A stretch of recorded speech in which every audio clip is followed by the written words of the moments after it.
주의 거룩한 영광으로 충만한 우리 하나님의 사람들에게 하나님은 계속해서 하나님의 생명의 말씀으로 자라가게 하십니다. 그래서 하나님의 말씀을 듣고 우리가 지식을 더하는 것이 아니라 하나님의 말씀을 먹고 우리가 자라가는 것입니다. 그래서 지식이 더할수록 하나님을 알아갈수록 우리의 성숙도는 더 점진해서 하나님의 거룩한 영광으로 나아가게 될 것입니다. 그래서 베드로가 고백합니다. 그리스도의 장성한 분량까지 자라가라. 바울도 고백합니다. 그리스도의 장성한 분량까지 자라가라. 그래서 우리가 예수 그리스도께서 이 땅에 행하신 것처럼 우리도 그렇게 행하며 믿음으로 전진하는 믿음의 사람들이 다 되시기를 축복합니다. 이 시편 1장, 오늘은 시편 말씀을 같이 한번 나눠보도록 하겠습니다. 복 있는 사람은 악인들의 꾀를 따르지 아니하며 죄인들의 길에 서지 아니하며 오만한 자들의 자리에 앉지 아니하고 오직 여호와의 율법을 즐거워하여 그의 율법을 주야로 묵상하는도다. 그는 시냇가에 심은 나무가 철을 따라 열매를 맺으며 그 잎사귀가 마르지 아니함 같으니 그가 하는 모든 일이 다 형통하리로다. 악인들은 그렇지 아니하며 오직 바람이 나는 겨와 같도다. 그러므로 악인들은 심판을 견디지 못하며 죄인들은 의인들의 모임에 들지 못하리로다. 무릇 의인들은 인정하시나 악인들의 길은 망하리로다. 자, 시편 1편은 우리가 항상 외우는 말씀, 또 23편도 외우는 말씀입니다. 대부분의 그리스도인들은 이 말씀을 외우고 있습니다. 자, 시편 1편은 누가 기록하였을까요? 자, 시편 23편은 다윗이 기록했습니다. 그 70편이 넘는 시를 다윗이 기록하였습니다. 그리고 이 시편 1편은 기록에 어떤 사람이 기록했다고 하는 것이 없습니다. 그 다윗이 기록했다라고 이렇게 하지만 다윗이 기록했을 때는 다윗이 그렇게 했다라고 명확하게 왕의 그런 어떤 그런 것들이 남아 있는데 이 시편 1편은 누가 기록했는지는 잘 알지 못합니다. 그것은 무명입니다. 그런데 1편과 2편은 이 시편 전체의 타이틀과 같습니다. 자, 중요한 것은 시편 1편이죠.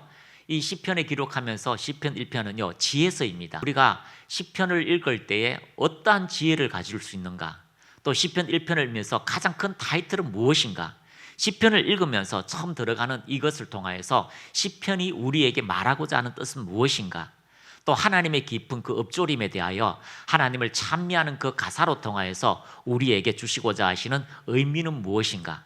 물론 23편은 다윗이요, 다윗의 평생에 하나님의 선하심과 인자하심을 맛보아 그 기록을 했습니다. 그런데 이 1편은 이 시편을 들어가는 모든 다윗과 또 여러 가지 아삽의 시들, 찬양들, 또 글들, 또 무명의 글들이 있지만 또 시편 1편을 통하여 우리의 정확한 방향성이 나타나게 될 것입니다. 그래서 시편 1편에 율법이라는 단어가 나오는데 이 율법이라고 하는 단어는요 뭐냐면 이래 이제 하나님이 가르치신다, 물론 가르치신다는데요, 화살을 쏘아서 관역으로 가는 방향성을 이야기합니다. 그래서 화살을 쏘아서 어떤 방향을 지시하는 것, 하나님의 말씀이 어떻게 살아가라고 하는 우리의 방향의 길이 되는 겁니다.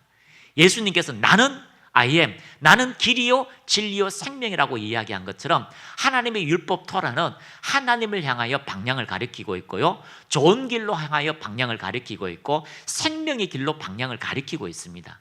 그래서 시편 1편 이 말씀을 통하여서 이 저자가 우리에게는 어떤 길로 가느냐, 하나님의 바른 방향성, 그래서 그 하나님의 방향성을 가는데 어떤 사람이 있느냐, 1편을 딱 들어가면서 인생에 두 가지 길이 있다. 의인의 길이 있고 악인의 길이 있다. 그래서 너희는 어떤 길로 걸어갈까라고 이야기합니다. 복이 있는 사람으로 시작했어요. 마지막 6절에는 뭐로 끝나나요? 6절. 자, 6절에 악인들은 망한다. 의인의 길은 흥왕될 것이고 악인의 길은 망한다. 자, 축복의 길과 마지막 패망의 길을 이야기하고 있습니다. 시편을 들어가면서 우리가 깨달아야 될 것은 주님의 말씀이 우리의 정확한 토라 방향성이 되는 것이고요, 그것이 예수 그리스도를 향하여 전진하게 되는 것이고, 그 말씀을 통하여 우리가 나아갈 때에 하나님의 놀라운 임재, 그리고 하나님과의 동행함, 그러한 삶을 주시는 하나님의 축복의 은혜가 무엇인지를 이야기하고 있습니다. 그래서 시편에는요 두 가지 삶의 길을 이야기하고 있는데 의인의 길, 악인의 길.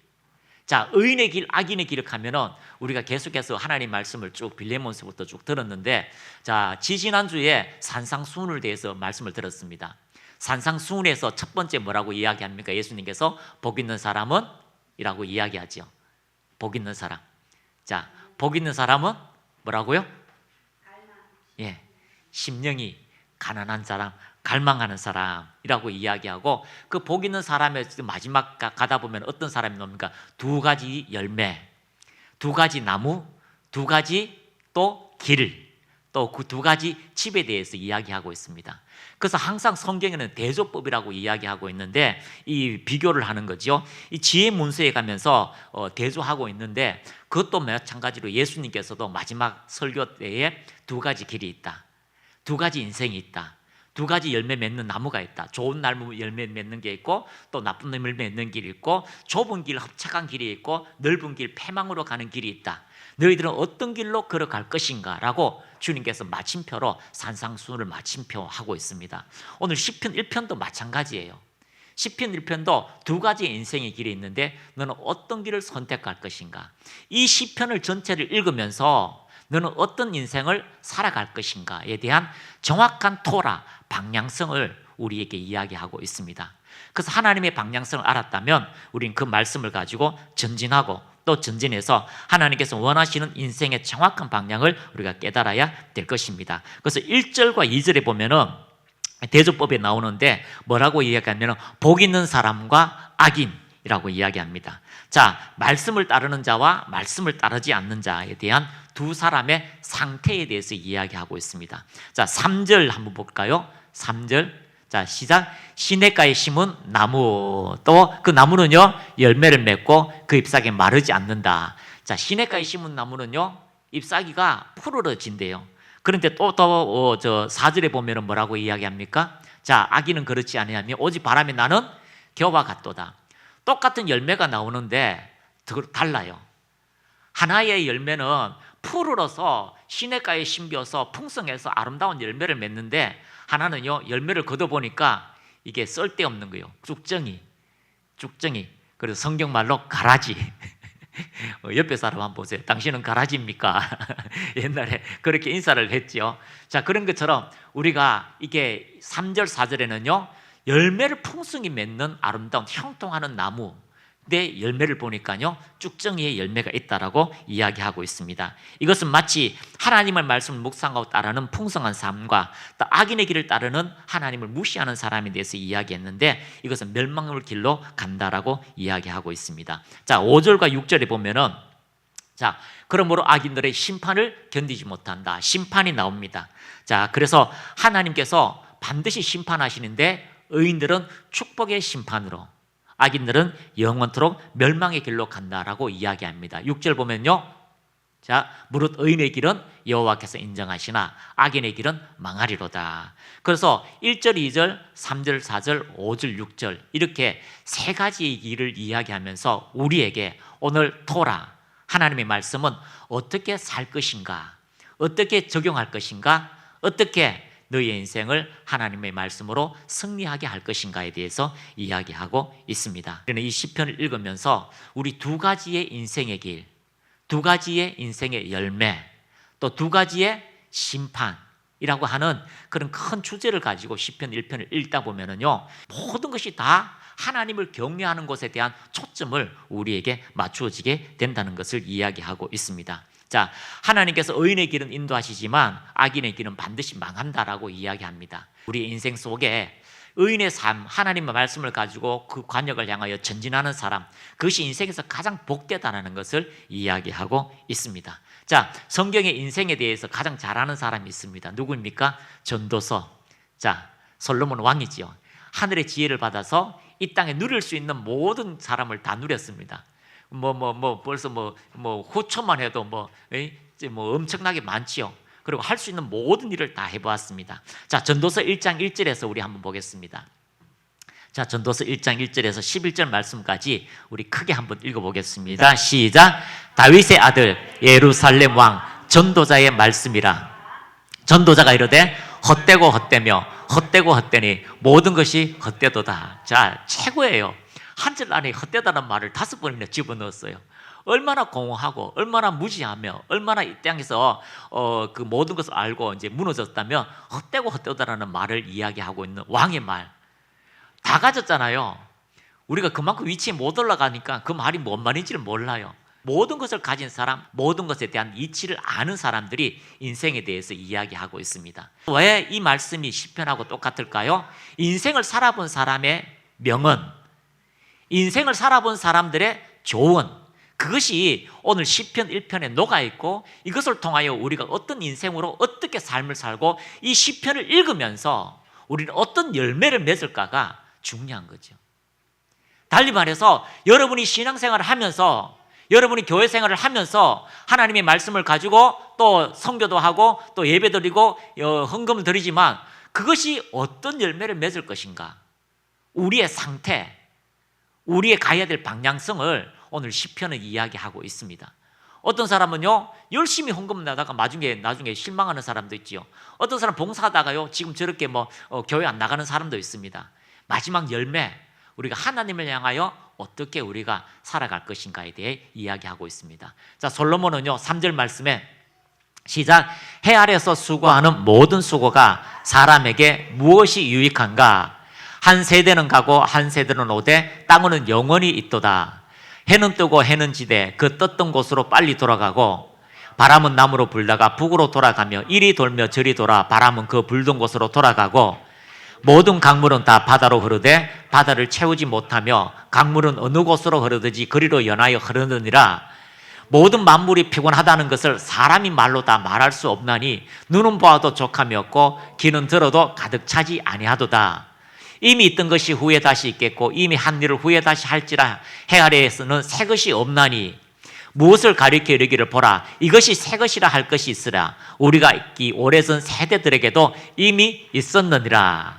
이전 세대들이 기억됨이 없으니 장래 세대도 그 후 세대들과 함께 기억됨이 없으리로다. 여러분 그 고정 할머니, 그 이상의 할아버지 할머니 기억하세요?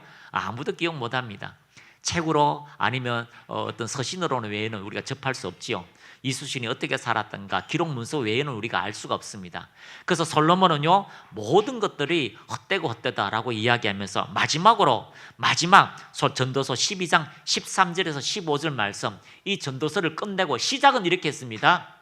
시작은 끝절에는요 시작, 일의 결국을 다 들었으니 하나님을 경외하고 그의 명령들 율법을 지킬지어다. 이것이 모든 사람들의 본분이니라. 여기서 본분이라고 하는 것은요 너희들의 태어날 사명, 해야 될 일들이라는 것이 본분이라고 이야기합니다. 시작, 하나님의 모든 행위와 모든 은밀한 일을 선악간에 심판하시리라. 그렇게 말씀하고 있습니다. 우리가 하나님을 경외하는 일이 어떤 것인가를 시편 1편에 기록하고 있다는 거죠. 시편 1장 여기 복 있는 사람이라고 이야기하고 있습니다. 하나님께서 이 땅에 사람을 창조하시고 제일 먼저 복을 주셨죠. 자, 이 복이 있는 사람이라고 하는 것은 하나님께서 말씀에서 복 있는 상태를 이야기하고 있습니다. 하나님이 통치하는 상태를 복 있는 자다라고 이야기하고 있습니다. 시편에는요 이 복 있는 사람이라고 하는 것은 어떤 사람은 무릎을 꿇는 사람, 또 하나님 앞에서 말씀을 순종하는 사람, 다양한 행동의 형태를 이야기하고 있지만 여기서는요 복 있다라고 하는 것은 상태를 이야기하는데 하나님께서 통치하고 있고 하나님과 교제하는 상태가 복 있는 자라고 이야기하고 있습니다. 자, 예배드리는 여러분은 복 있는 자입니까? 아멘입니다. 그렇습니다. 시편에서 복은 하나님께 순종하고 그분의 말씀을 즐거워할 때 주어지는 결과로 보게 되는 것입니다. 그래서 하나님 은혜 안에 복된 상태라고 우리가 주장할 때요 하나님의 놀라운 은혜는 반드시 나타나게 되는 것입니다. 그래서 복이라고 하는 세상의 상태는 숟가락에도 복을 적어놨잖아요. 그런데 그 복은요 세상에서 돈, 명예, 그리고 건강 이런 것들이 내게 풍성할수록 세상에는 복되다라고 이야기하는데 그것이 오복, 눈도 좋고 귀도 맑고 이런 복이지만 우리는 전인적 하나님의 통치 상태, 하나님의 거룩한 임재가 있는 상태가 복 있는 상태다라고 이야기하고 있습니다. 그래서 이런 복 있는 사람은 복 있는 상태에 있는 사람은 하나님께서 함께 하시는 놀라운 은혜가 나타나게 된다고 이야기하고 있습니다. 복이 있다라고 이야기할 때에 예수님도 말씀하고 있습니다. 자, 우리 산상수훈에 보면은 심령이 가난한 자는 뭐가 있다고요? 복이 있나니. 그 똑같습니다. 심령이 가난한 자, 처음에 산상수훈에 심령이 가난한 자는 복이 있다고 할 때에 하나님께서 그를 찾아오셔서 통치된 상태, 통치하는 임재의 상태를 이야기하고 있습니다.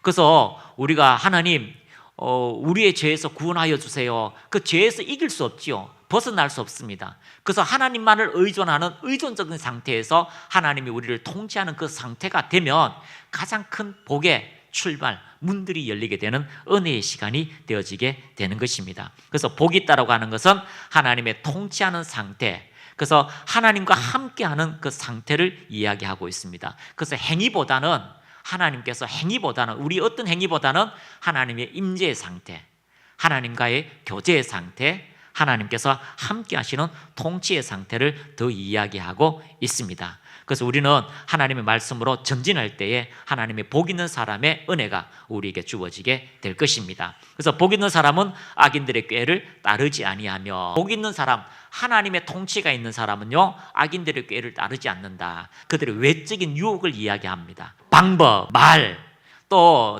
신학적 용어로는 뭐냐면 사회적 압력을 이야기합니다. 사회적 압력.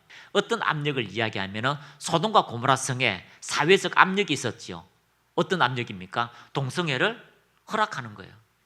그래서 동성애 때문에 사람을 죽여도 그냥 무시하는, 괜찮다라고 하는 그런 사회적 압력, 불법이 성행하는 것, 재판장이 돈을 받고 난 다음에 사회적 지위가 있으니까 압력을 가하는 거죠.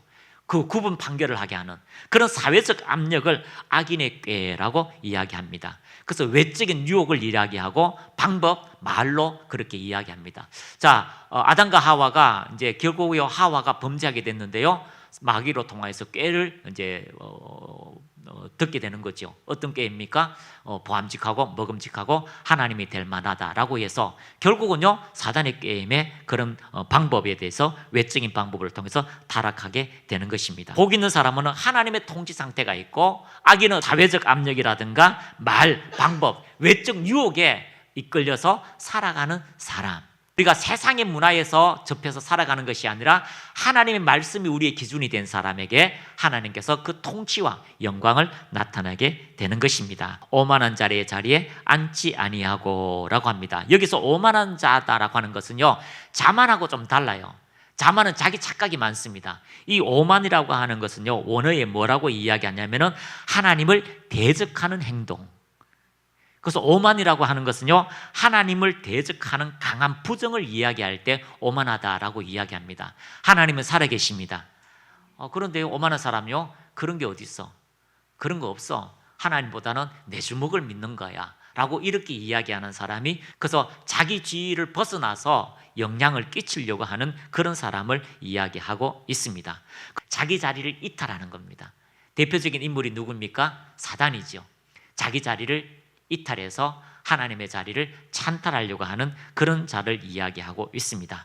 그래서 우리가 철저하게 복 있는 하나님의 임재의 상태 안에 들어가고 하나님의 통치의 말씀 안에 들어갈 때에 축복의 역사가 우리에게 열려지게 될 것입니다. 자, 2절 말씀에 오직 여호와의 율법을 즐거워하여 라고 합니다. 자, 다른 서신은 다른 거는요, 좀 소극적으로 썼는데 소극적으로 썼다고 합니다. 근데 여기서 오직 여호와의 율법을 즐거워하여라고 하는 아주 강한 어조로 썼어요.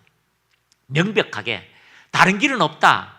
목숨을 다하여 하나님의 기뻐하시는 말씀을 선택하라. 그래서 오직이라고 하는 여기에 보면은 어떤 이야기하냐면 강도가 들어왔는데 아유 알았어 그냥 훔쳐가세요 라고 하는 것이 아니라 강도가 칼을 들고 사람을 죽이고 훔쳐가려고 하니까 내가 목숨을 걸고 그 강도를 제압하고자 할 때에 힘쓰는 것은 그런 상태, 전심전력해서 막아야 되는 상태. 그래서 오직 여호와의 율법을 즐거워하여 그 하나님의 말씀을 즐거워하는 상태를 이야기하고 있습니다. 그래서 즐거워하다라고 하는 것은 그냥 하나님 말씀이 지금 좋아요, 맛있어요 그런 것이 아니라 즐거워한다라고 하는 것은요, 세 가지의 상태가 있는데 첫 번째 그 말씀을 읽고 그 말씀을 듣고 그 말씀을 묵상하고 그 말씀대로 사는 것, 그것이 즐거워하다는 겁니다. 자, 어디로 가셨어요? 자, 어디로 가셨어요? 한번 따라합니다. 묵상하고 말하고 행동하는 것. 자, 그렇게 말하는 것이 하나님을 즐거워한다라고 이야기합니다. 자, 오직 여호와의 율법을 즐거워하여 그의 율법을 주야로 묵상하는 자. 하가 계속해서 생각하고 말하고 선포하는 것, 그것이 하나님 말씀이 내 삶에 이루어지기를 기뻐하는 자라고 이야기합니다. 그랬을 때에 복 있는 상태와 복이 없는 상태, 의인의 상태, 악인의 상태가 명백하게 나누어지게 된다는 겁니다. 무엇이 기준입니까? 하나님의 율법의 말씀입니다. 무엇이 기준입니까? 하나님의 은혜의 말씀이 내 인생의 방향성이 되고 진리가 되고 생명이 된다라고 이야기하고 있는 것입니다. 그 말씀의 기준이 된 사람은요, 3절, 그는 시냇가에 심은 나무가 철을 따라 열매를 맺으며 라고 이야기합니다. 여기서 시냇가에 심은 나무가 열매를 맺는다라고 이야기하는데, 우리는 시냇가 사시사철 비 오잖아요. 이번에는 공사할 때는 비 안 오는데 공사 끝나고 나니까 비가 왜 그렇게 오는지, 또 수요일 또 비 온대요. 계속 비가 오니까 이게 별로, 이 문장이 우리에게는 별로 와닿지 않아요. 그런데 이 중동이나 사막에는요, 건기, 우기가 있습니다. 건기되면 6개월 동안요, 비가 안 내려요. 근데 우기되면은요, 비가 한목에 오면은 갑자기 막 강이 만들어지고, 사막에 강이 만들어지고 막 이렇게 됩니다. 물고기도 희한한 물고기가 있어요. 6개월 동안 물이 없으면 그 사막에서 꼬독꼬독 막 마른 물고기가 됐다가 물 들어오면 살아가지고 막 움직이는 물고기. 유튜브로 보셨잖아요. 안 봤어요? 6개월 1년 물 없어도 살아요. 그냥 죽어 있어요. 막 만져도 막 그냥 명태처럼 그래요. 근데 물만 들어오면요, 살아요. 그런 것처럼 이게 시냇가에 심은 나무라고 이야기하는 것은요, 결국 누군가가 옮겨 심었는데 거기서요, 사시사철 6개월 동안 비가 오지 올 걱정을 안 하고 또 항상 푸르는 상태. 그래서 24시간 언제든지 1년 12달 동안요, 그 뿌리가 푸른 곳에 시냇가에 연결되어 있는 상태. 그래서 이 시냇가라고 이야기하는 것은요, 우리처럼 이렇게 계속 흐르는 것이 아니라 그 건기나 우기나 상관없이 항상 하나님의 말씀에 뿌리 내어져 있는 상태. 심은 나무가 철을 따라 열매를 맺으며 그 잎사귀가 마르지 아니함 같으니 라고 이야기합니다. 그것은 이 번성을 이야기합니다. 잎사귀라는 것은요, 번성을 이야기하죠. 그의 삶이 하나님 말씀에 흐르는 생명수예요. 항상 하나님의 생명의 말씀이 흐르듯이 우리를 자유케 하고 신성케 하시는 하나님의 그 아름다운 생명수에 뿌리 내린 사람은요, 그 잎이 푸르는 번성의 세월을 계속해서 보낸다라고 이야기하고 있습니다. 그러므로 우리의 삶에 하나님의 놀라운 은혜가 계속해서 이루어지는 것을 우리가 발견하게 됩니다. 하나님 말씀을 계속해서 읊조리고 그 말씀에 뿌리를 내리면 이 잎사귀가 마르지 않은 것 같으니 그 하는 모든 일이 형통하리로다. 자, 4절에는 또 뭐라고 이야기합니까? 악인들은 그렇지 아니함이요 오직 바람이 나는 겨와 같도다. 3절에는 뿌리가 내려가지고 열매를 많이 맺고요, 잎사귀가 풀어서 언제든지 광합성을 하면서 더 많은 열매를 맺는 그런 시냇가에 심은 나무인데, 똑같은 열매가 맺는데 악인들은 그렇지 아니하며, 악인들의 열매를 찾아서 보니까 바람에 나는 겨와 같도다. 자, 요즘은 체질을 안 하잖아요. 체질. 우리 어릴 때는요, 수수 때 되면 이제 체질을 학교 끝나면 체질을 해야 돼요. 이렇게 이제 열매 맺어가지고 막 큰 채 이렇게 하면은 바람 불면은 이렇게 쭉정이는 날아가고 알곡은 안으로 모이잖아요. 그리고 채를 하는데 바람에 나는 겨와 같대다. 잡을 필요도 없고 어디로 날아가는 것도 상관없고 그렇게 된다라고 이야기하고 있습니다. 자, 3절과 4절을 대조하고 있습니다. 자, 시냇가에 심은 그 말씀의 신기운 나무가 될 것인가? 아니면 인생에 필요 없는 존재, 누구나 잡지도 않은 그런 존재가 될 것인가? 라고 이야기합니다. 우리는 어떤 존재가 되기를 원합니까? 하나님께서 누구나 볼 때, 저 사람이 오면은 이야기가 되는 거, 저 사람은 즐거움이 되는 거. 여러분은 어떻습니까? 교회 다니는 사람인데, 옆에 앉으면 엉뚱한 얘기하고, 교회 다니는지 안 다니는지 몰라. 이렇게 하면 안 돼요. 우리가 어디를 가든지 무엇을 하든지 아름다운 열매 맺을 수 있는 것은 하나님이 하시는 거고, 그 열매 맺을 수 있도록 말씀을 가지고 계속해서 우리가 묵상하고 전진하면 하나님의 놀라운 은혜가 우리의 삶에 반드시 이루어지게 된다라고 이야기하고 있습니다. 5절 말씀에 봅니다. 그러므로 악인들은 심판을 견디지 못하며 죄인들이 의인들의 모임에 들지 못하리로다. 악인들은 심판을 견디지 못한다라고 이야기하고 있습니다. 왜 그렇습니까? 하나님께서 그 악인들의 길들에 대하여 심판하실 때에 그 하나님의 정의, 하나님의 정도의 말씀이 그들의 피할 길이 없는 거죠. 어떻게 살았는가? 마지막에는 반드시 심판의 길이 있습니다. 우리가 하나님의 말씀을 가지고 살아가야지만이 하나님께서 우리에게 상급과 은혜를 더하여 주실 것이라고 이야기하고 있습니다. 죄인들이 의인들의 모임에 들지 못하리로다. 죄인들은 의인들의 그 영광 안에 들어갈 수가 없습니다. 천국은 있습니다. 천국에 들어가서 우리가 영원히 살 텐데 그 모임에는 예수 그리스도를 알지 못하고 또 하나님 말씀대로 살지 않는 모든 사람들은 들어올 수가 없습니다.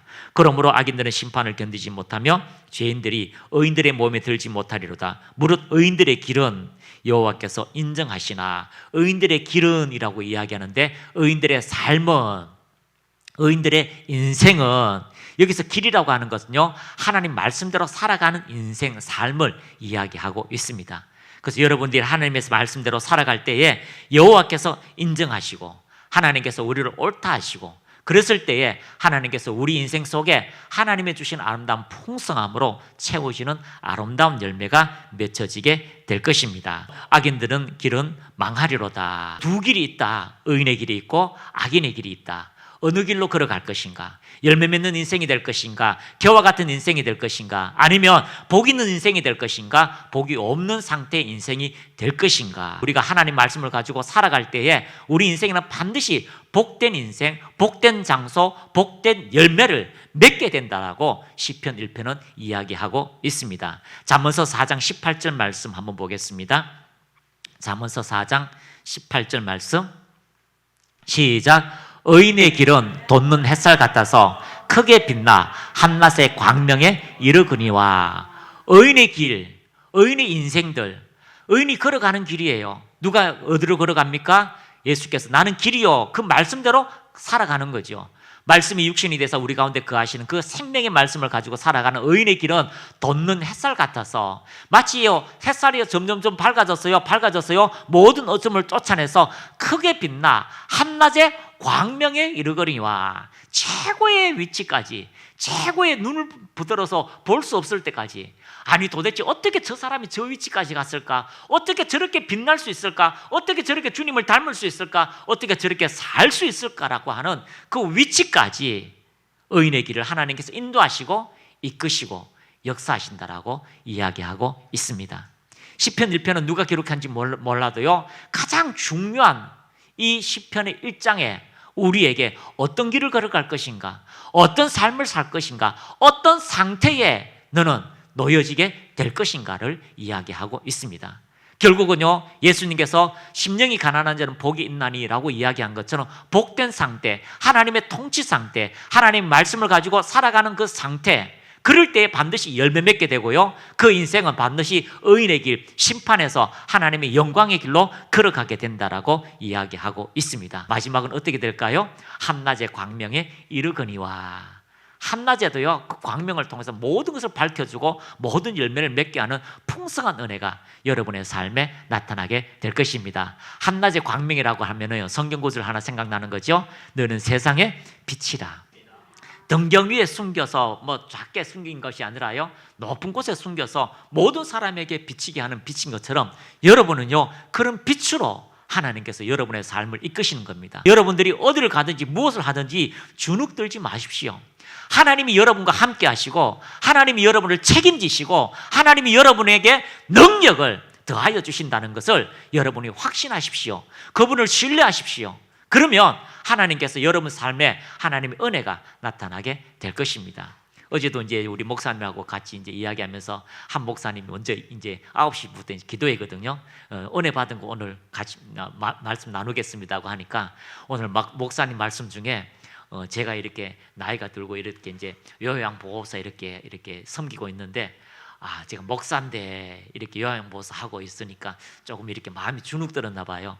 그런데 우리가 말씀을 나눈 중에 어떤 위치에 가든지 어떤 것을 가든지 내게 주신 하나님의 직분, 내게 주신 하나님의 은혜, 내게 주신 하나님의 말씀, 그 상태를 하나님과 친밀함에 있으면 자신감이 있다. 자신감 있고 어딜 가서 자신감 있게 기도하고 축복해주고 그 하나님의 사랑을 전할 때에 받는 사람도 은혜가 되고 치유가 나타나고 그렇게 된다라고 하니까 그 목사님 오늘 힘을 얻었대요.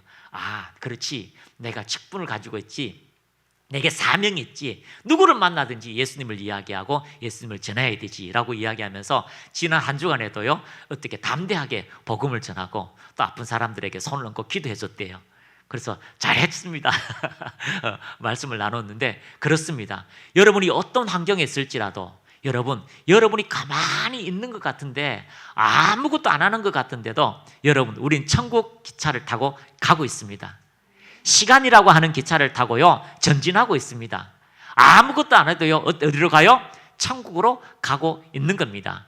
안희도 타고요, 김금영 목사도 타고 이봉순 목사도 타고 다 타고 지금 시간이라고 하는 기차를 타고요 하늘나라로 전진하고 있습니다. 이 안에서, 주어진 이 안에서 여러분 하나님의 말씀을 엎조리고 전진할 때 여러분의 인생에 한낮의 광명처럼 반드시 비치는 그날이 오게 될 것입니다. 이 땅에서 그것을 누리지 못할지라도요 반드시 그 나라에 가면 여러분의 얼굴에서, 여러분의 몸에서 예수 그리스도의 빛나는 것처럼 빛나는 일들이 일어나게 될 것입니다. 그렇습니다. 시편 1편을 통하여서 하나님께서 복 있는 상태, 그리고 그 사람이 결코 하나님의 열매를 맺어서 빛의 영광을 나타낸다라고 이야기하고 있습니다. 그래서 여러분 이 말씀을 엎조려서 하나님의 말씀이 여러분의 심령 속에 세력을 만들고 하나님의 말씀이 여러분의 세력이 되어서 그 말씀이 여러분 입에서 나올 때에 표적과 기사가 따르는 하나님의 능력 있는 말씀들이 외쳐져서 하나님의 거룩한 은혜, 임재의 상태를 계속해서 천국을 침노하여서 마침내 천국에서 영향력 있는 그런 위대한 사람으로 크고 이러한 사람으로 성장하는 믿음의 사람들이 다 되시기를 예수님의 이름으로 축복합니다.